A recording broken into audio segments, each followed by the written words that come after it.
Hello everyone, welcome back to FPL Start. Today I gonna discuss about FPL top 10 midfielder ranking for game week 1.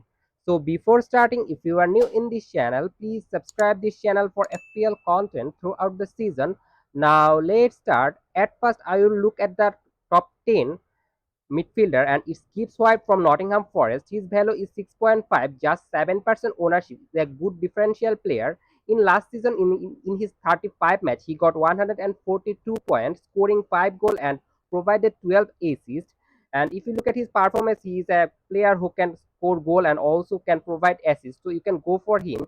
But one thing is not his favor is he's not his goal scoring is not up to the mark. If you look at his xG per 90 is 0.19, which is not great, and also his expected assist per 90 is 0.19, which is not good. So that's why I put him in the rank 10 position, and he's an optional option. If you want to go for a Nottingham Forest, I think player, you can go for Wood in forward position. But if you go for a midfielder, then Gibbs should be the obvious choice. Now move on to the rank 9 player, and it's a Foden from Manchester City. His price is 9.5 million and has a ownership of 31%. And if you look at his fixture in game week 1, he has got a tricky run of fixture like Chelsea away, then after Ipswich home and West Ham away, Brentford home are good run of fixture. So Foden is a player who can you trust, but there is one concerning thing about Foden, that Pep Guardiola usually rotate their team, and this season I think Foden will not start as most of the match like the previous season. So that's why I put him in the 9. But he is very good player, so I think he is ahead of Gibbs White because of his expected goal per 90 is 0.3 to where Gibbs White has 0.19, and also he outperformed Gibbs White in expected assists, though his price is 3.5 million higher than Gibbs White. So that's why I put him Foden in the 9 rank because of his potential goals rate. Now move on to the rank 8 player, and it's from Manchester City also, and it's Kevin De Bruyne. His price is also 9.5 million. In previous season, he was like 10.5 or 11.5, but this season he is 9.5. So it's a easy road for Kevin De Bruyne to own your team. But I think he has got some concern that his age is now is more than 30, so he might be rotated some of the match by Pep Guardiola, and that's a concerning thing. And he has got some injury record, which is not favorable for FPL manager. So that's why I put him in the rank 8 position. But I think he will start most of the match for Manchester City if he is fit, and he is a creative player and he can score mega holes. So that's why I put him ahead of Foden, and he is in the rank 8 position. But he's an optional option because he's a Manchester City player, and in Manchester City there is obvious a chance that he might be dropped in few match. Now move on to the rank 8 player, and is from Crystal Palace, and is Eze. His price is 7 million, and he's the main man for Crystal Palace, also the penalty taker. In last season, in his 24 match, he scored 136 points and scoring 11 goals and 5 assists. Crystal Palace playing well in the last part of the last season, so you can go for him. And if you look at his expected goal per 90 is 0.40, which is quite good for a just 7 million midfielder.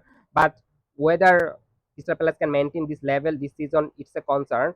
But if they can maintain this, I think is a very good option, and that's why I put him in the rank 7 position. And he's a sure starter, also very attacking. So that's why I put him ahead of Kevin De Bruyne or Foden, and his price is less, so he is 7. Now move on to the rank 6 position player, and it's Bruno Fernandes. His price is 8.5. In last few seasons, he was priced over 10, but now he's 8.5.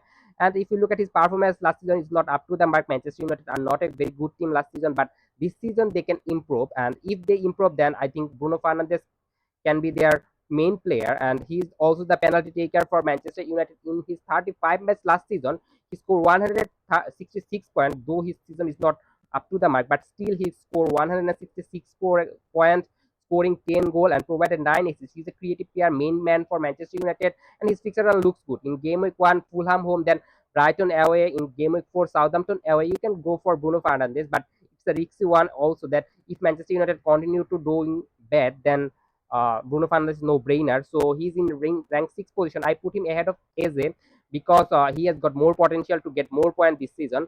Now move on to the rank 5 player, and it's from uh, Arsenal, and it's Saka. His price is 10 million. In previous season he was 8 million, but now he's 10 million. He's overpriced, I think. And in his last season 35 match, he got 226 points, scoring 16 goal and provided 12 assists, and his point per match is 6.5. And if you look at his expected goal per 90 is 0.47, which is highest of the all I have discussed previously, and that's why I put him in the rank 5 position. I think he is better than Manchester City midfielder because Saka is a sure starter and also the penalty taker. And I put him ahead of Bruno Fernandes because Arsenal is a better team, so you should go for Saka.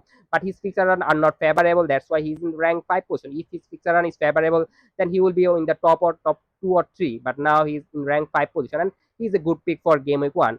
Now move on to the rank 4 player and he's from Tottenham and it's Son. His price is also 10 million, but I put him ahead of Saka because of his fixer run. In game week 1 and 2, he has got juicy run of fixer like Leicester away, then Everton home, and Son can score goal in the hard fixer also. And Newcastle away, Arsenal home match, I think Son is also very capable of scoring goal. In his last season, it's not a good season, but still he scored 17 goal and provided 10 assists. So if Son can replicate this, and I think he can be a very decent option for your team. But his expected goal elimination ratio is not up to the mark. Like his expected goal is 0.35 and expected assist is 0.24. But one thing about Son is that he's a very clinical finisher. So his expected data always low, but he still perform very well. So that's why I put him in the rank 4 position because his fixture run from game week 3 and 4 are not good, but still in game week 1 and 2 he's a very juicy fixer run, and he is very capable of doing well in FPL. Now move on to the rank 3 player, and it's from Newcastle, and it's Gordon, and his fixture run is amazing. Southampton home is a promoted team, so I am expecting Gordon to do well in this match, and also Bournemouth away in game week 2 and game week 4 Wolves away, all favorable. And you can go for Gordon. He's a sure starter for Newcastle, but not a penalty taker. That's one concerning thing. But I think he's an excellent pick because he's just 7.5 million, has got favorable run of fixture, and last season he's scoring 11 goal and also provide 16 assists, and he's an amazing player, and that's why I put him in the rank 3 position, and I put him ahead of Bruno Fernandes, Kevin De Bruyne because his price is cheap and he has got good run of fixer. Now move on to the rank 2 player, and it's Palmer. In last season, he passed an amazing season, 244 point, the highest scoring midfielder in FPL, scoring 22 goal and also provide 11 assists. His point per match is also high, 7.2, and his expected goal per 90 is 0.60. He scored 9 penalties. This means Chelsea got a lot of penalty, and Palmer is a very good penalty taker. And also, other thing about Palmer is that he playing well, and he usually score goal for Chelsea. But in match in game week 1, he has got hard fixture like Manchester City home match. But after that, he has got favorable run fixture, so you can go for him. And he's an excellent pick, and I put him in the rank 2 because he has got great potential. But they are under new manager, so there might be change, and that's one concerning thing about Palmer, and that's why I put him in the rank 2 position. And now I'll move on to the rank 1 player, and you can guess it, and it's Mohamed Salah. His fixture run is favorable, and in game week 1, he usually score goal. In last few seasons, he is scoring goal, and one season he scored hat trick in game week 1. So you can go for Salah. And if you look at the last season, he is not performing that much, but still got 211 points, scoring 18 goal and provided 12 assists. He's a consistent performer for Liverpool, but they have got managerial change, so there might be change.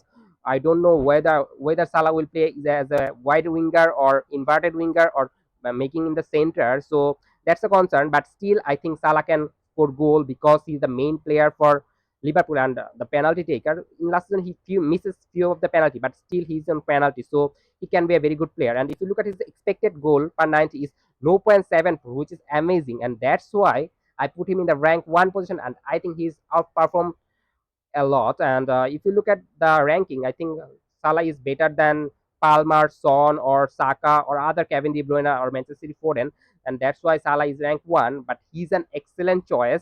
But still, you can make a team without him because this season Haaland is 15 million, so you have to make a choice whether you go for Salah or Haaland. And that's all for today. If you enjoyed this video, please like this video, and if you are new in this channel, don't forget to subscribe this channel and press the bell icon. Good luck for your team.